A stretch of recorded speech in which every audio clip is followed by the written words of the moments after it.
மதுரையில் பிரச்சாரத்திற்கு சென்ற திமுகவின் மூத்த அமைச்சர் மூர்த்தி அவர்களும் வேட்பாளர் மா வெங்கடேசன் அவர்களையும் தற்பொழுது விரட்டியடித்த காணொளி இணையதளங்களில் வைரலாக பரவி வருகிறது. ஒட்டுமொத்தமாக இந்த மக்களவை தேர்தலில் திராவிட முன்னேற்றக் கழகமும் திராவிட முன்னேற்றக் கழகத்தின் கூட்டணி கட்சிகளும் 5 இடங்களில் கூட வெற்றியடைய முடியாது என்ற கருத்து கணிப்புகள் தான் நாளுக்கு நாள் அதிகமாகி கொண்டிருக்கிறது. செல்லும் இடமெல்லாம் திமுகவினருக்கு செருப்படியாகத்தான் விழுகிறதா என்ற ஒரு கேள்வி தற்பொழுது மக்கள் மத்தியில் எழுப்பப்படுகிறது. காரணம், திமுகவினர்கள் சொன்ன வாக்குறுதிகள் ஒன்று கூட நிறைவேற்றப்படவில்லை. 2019ஆம் ஆண்டு மக்களவை தேர்தலில் சொன்ன ஒன்று கூட இன்று வரை நிறைவேற்றாத திராணி இல்லாத அரசாகத்தான் இருக்கிறது என்றும் தற்பொழுது மக்கள் கொந்தளித்து விட்டார்கள்.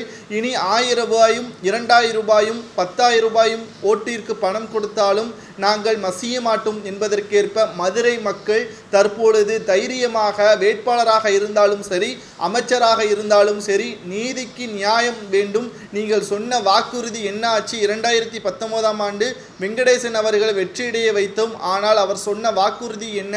எங்களை முட்டாளாக்க வேண்டும் என்பதற்காக நீங்கள் வாக்குறுதிகளை, போலியான வாக்குறுதிகளை கொடுத்து எங்களை மயக்கிய காலங்கள் இனி ஒருபோதும் எங்கள் மத்தியில் செல்லாது என்று அமைச்சர் முன்னாடியே பேசிய காணொளிகள் இணையதளங்களில் வைரலாக பரவி வருகிறது. இதனால் தற்பொழுது மதுரையில் மிகப்பெரிய ஒரு பேரிடியாக திமுகவின் தலைவர் ஸ்டாலின் அவர்களுக்கு அமைந்திருக்கிறது. ஏனென்றால் இந்த தேர்தலில் வெற்றியடைந்தால் மட்டும்தான் 2026 சட்டமன்ற தேர்தலில் மீண்டும் திமுக கைப்பற்றும். ஆனால் இந்த தேர்தல் நடப்பதற்கு முன்பாகவே மக்கள் கடுமையான கோபத்தில் திமுகவின் மீது இருக்கக்கூடிய நிலையில் தேர்தல் முடிந்த பிறகு நிச்சயமாக மிகப்பெரிய ஒரு மரண அதிர்ச்சியாகத்தான் திமுகவிற்கு வரும் என்பதில் எந்த ஒரு மாற்று கருத்தும் கிடையாது. ஒன்றல்ல இரண்டல்ல 38 தொகுதிகளிலும் தற்பொழுது இதுதான் நிலைமை. தேனியில் ஏற்கனவே அதிமுகவின் கோட்டையாக இருக்கிறது.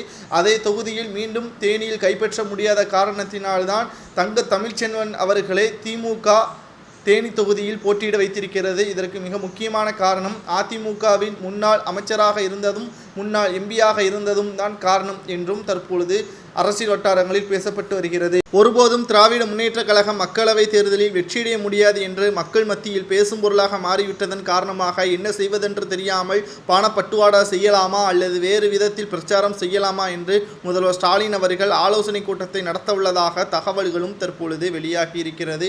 இதனால் மிகப்பெரிய அதிர்ச்சியில் ஸ்டாலின் அவர்கள் இருக்கிறார். ஏனென்றால் மதுரை மிக முக்கியமான தொகுதி. இந்த தொகுதியில் திமுக தோல்வியடைந்தால் ஒருபோதும் திமுக வெற்றியடைவதற்கு வாய்ப்புகளே கிடையாது. 6 சட்டமன்ற தொகுதிகளை உள்ளடக்கிய மதுரை மிக முக்கியமான தொகுதி என்பதால் திமுக இந்த முறை படுதோல்வி அடையும் என்றும் கூறப்படுகிறது.